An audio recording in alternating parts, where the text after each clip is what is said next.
একাডেমিকভাবে আমরা ইন্টারের পর একটা ভালো ভার্সিটিতে ভর্তি হওয়ার চেষ্টা করি। যখন আমরা আমাদের মন মতো ভার্সিটি খুঁজে না পাই, তখনই আমরা ভাবি না বাহিরে চলে যাই। তো এরকমই একটি গল্প নিয়ে আমি আজকে আসছি। আমরা গল্পে চলে যাচ্ছি। আসসালামু আলাইকুম স্যার। ওয়ালাইকুম আসসালাম। আহ, কেমন আহ, আছেন স্যার? জি, আলহামদুলিল্লাহ ভালো। আপনি ভালো আছেন? জি স্যার, আলহামদুলিল্লাহ ভালো আছি। মাহবুব স্যার, প্রথমেই আপনার পুরো পরিচয় দিবেন। তারপরে বলবেন যে আপনি যে এই যে ভার্সিটিতে অ্যাডমিশন নিতে চাচ্ছিলেন, তো যে আপনার মন মতো আসে নাই একটা ভার্সিটি। তো আপনি চাইছিলেন যে বাহিরে চলে যেতে। এজন্যই আলসে আসছেন এবং একটি ভালো একটা স্কোর করেছেন। তো এর অনুভূতি কেমন? প্রথমেই আপনার পরিচয়, তারপর বিস্তারিত আপনার এই জার্নিটা আমরা জানব। জি, আমার নাম এমডি মাহবুবুল্লাহ। আর আমি আইএলটিএস এর জার্নি শুরু করি এই অ্যাডমিশন আর ফেজটা পার হওয়ার পর।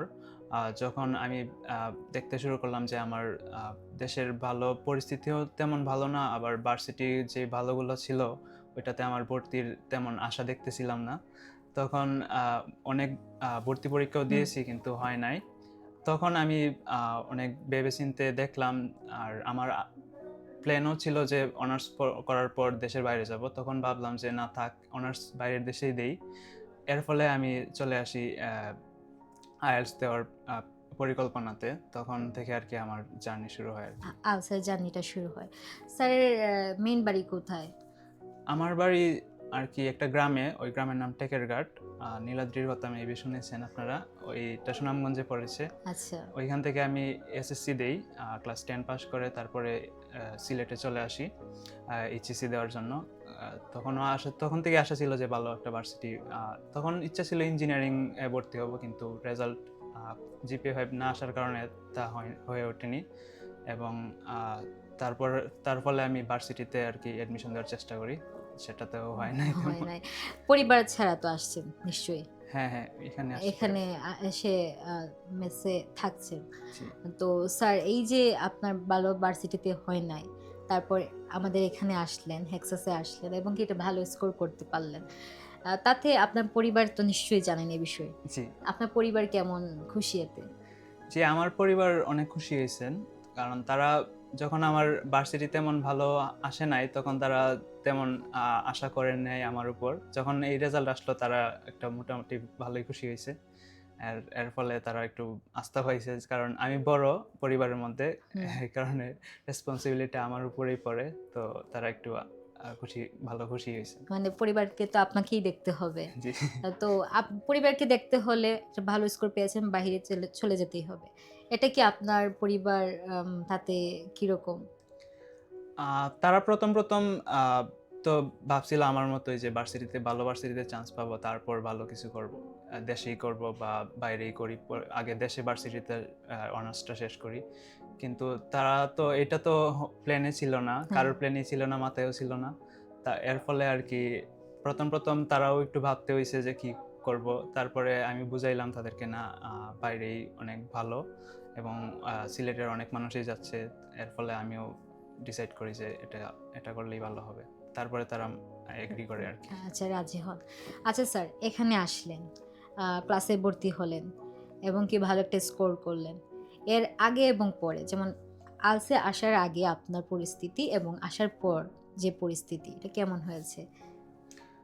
আইএলটিএস আমার আর কি যখন ক্লাস 10 বা যখন আমি ফার্স্ট স্মার্টফোন পাই, তখন থেকেই ইংলিশ কনটেন্ট এগুলোই দেখতেছিলাম আর কি সবসময়। এর ফলে আস্তে আস্তে যখন আইএলটিএস এর যখন আসি, তখন তেমন কঠিন লাগে নাই। আচ্ছা। তবে কিছু সেটব্যাক ছিল, যেমন রিডিংটা কঠিন ছিল। হুম। তারপরে স্পিকিংটা প্রথম স্পিকিং করতে আমার কথা বলতে তেমন ইচ্ছা ছিল না তেমন। এর ফলে স্পিকিংটাও একটু খারাপ হচ্ছিল ১ম। তারপরে যখন স্পিকিং কেয়ার আর ক্লাবগুলোতে জয়েন করি, এটা হুম। আস্তে আস্তে ডেভেলপ হওয়া শুরু করে আরকি। আচ্ছা। আচ্ছা স্যার, এখন ৪ টা মডিউলে কি আসছে স্যার? এই যে পরিবর্তনের পর আ প্রত পরীক্ষায় আ পরীক্ষার পর আমার রিডিং এ আসছে 7, আর হুম, বাকিগুলোতে 6.5 5। আসছে। Reading a 7। এটার কোনোভাবে ট্রিক্স খাটিয়েছেন? জি, আমার রিডিং আগেই তো বললাম যে আমার ইংলিশ কনটেন্ট গুলাতে দেখে অভ্যস্ত। ওটা একটু হেল্প করছে। তারপরে রিডিং কেয়ারগুলোতে ছিল, ওইখানে অনেক প্র্যাকটিস হয়েছে। আর ক্লাসে তো স্যাররা বলেই দিয়েছে কিভাবে কিভাবে আগাবো, রিডিং কিভাবে অ্যাপ্রোচ করব। এর ফলে সবগুলা মিলে আর কি রিডিং কেয়ারগুলোতে প্র্যাকটিস বেশি হয়েছে, বাসায় তেমন প্র্যাকটিস হয় নাই। এর ফলে আর কি মেবি ভালো ভালো একটা আসছে। আসছে। আর বাকিগুলোতে যে 6.5 আসছে, 6.5 তো আসছে, তো এগুলোতে 7 তো আসতেই পারতো, আসে নাই কেন স্যার? এটা আসে নাই কারণ আমার মেবি ওই সময় যে সময় পরীক্ষা দিয়েছিলাম ওইটা ছিল বিকালের দিকে। আচ্ছা, আর একই দিনে সবগুলা হয়েছিল। আচ্ছা। আর ওই সময় অনেক প্রেশারও ছিল। আর বিকালে তো আমি ভাবি নাই যে আমার মাথায় এভাবে ব্ল্যাঙ্ক ট্যাঙ্ক হয়ে যাবে আর কি। তার ফলে আর কি ওইখানে একটু খারাপ হয়েছে। লিসেনিং এ আমার মেজরিটি সময় এবারে 7.5 বা 7 থাকতোই, কিন্তু ওইখানে আর কি তেমন ভালো কমে হয়। গেছে। জি। ওই আচ্ছা, ঠিক আছে স্যার। তো স্যার হচ্ছে পরিবারের কথা শুনলাম। এবং এখন হচ্ছে আমরা প্রায় সময় আমরা একটা ছেলেদের কিন্তু একটা সময় পার করে বন্ধুদের সাথে। জি। তো আপনার এই রেজাল্ট আপনার বন্ধু মহলে কেমন প্রভাব ফেলেছে? হ্যাঁ, তারা তারা ভাবছিল আমার ভালো কিছু একটা হবে। কারণ আমি যখন ছোটবেলায় আমার 1 থেকে একেবারে 10 পর্যন্ত একই বন্ধুদের সাথে বড় হইছি। কারণ এর ফলে আ ওইখানেও আমার মোটামুটি ভালোই, যেমন ধরেন একাডেমিকেও ভালো ছিল। এর ফলে তারা ভাবছে আমার ভালো কিছু হবেই। এর ফলে এই রেজাল্ট তারা খুশি? খুশি হইছে এবং ভাবছে তো এটাই হওয়ার কথা ছিল এরকম। স্যার একটা কথা, আমি যখন আগে আপনার সাথে গল্প করছিলাম ক্যামেরার পেছনে, তখন আপনি বলছিলেন যে আপনার সাথে আপনার মেসে একজন বন্ধু থাকতেন। উনি বাহিরে চলে গেছেন। তো উনি আপনার রেজাল্ট শুনে কেমন অনুভূতি উনার? হ্যাঁ, ওর ওর অনেক কষ্ট হইছে IELTS নিয়ে। হ্যাঁ, তার আচ্ছা। ফলে আমার যে রেজাল্ট যে সময় শুনতে পেয়েছে, ও অনেক খুশি হইছে। কারণ IELTS তার কাছে অনেক কঠিন ছিল। আচ্ছা, কিন্তু তার ফলেও সে পার করে ফেলছে কোনরকম। সে ভাবছিল যে সে দেশের বাইরে যাবে, যেকোনোভাবেই যাবে, এবং আচ্ছা। সে চলেই গেছে অলরেডি। চলেই গেছে। ও সাউথ কোরিয়াতে চলে গেছে আচ্ছা। এই আগের মাসে। আর ওর রেজাল্ট ছিল 5.5। আর ওর ক্ষেত্রে ও আমার রুমমেট ছিল। হ্যাঁ, আর ওর অভ্যাসটা ছিল যে আগে, আগে ঘুমিয়ে যেত, সকালে, সকালে উঠতো। আর আমার অভ্যাস ছিল ঘুম থেকে ওঠা ১২টার দিকে, দুপুর ১২টা বা 11:30টার দিকে। আর ও যেহেতু সকালে উঠতো, আর আমাদের স্পিকিং কেয়ার ছিল 9:30 এর দিকে।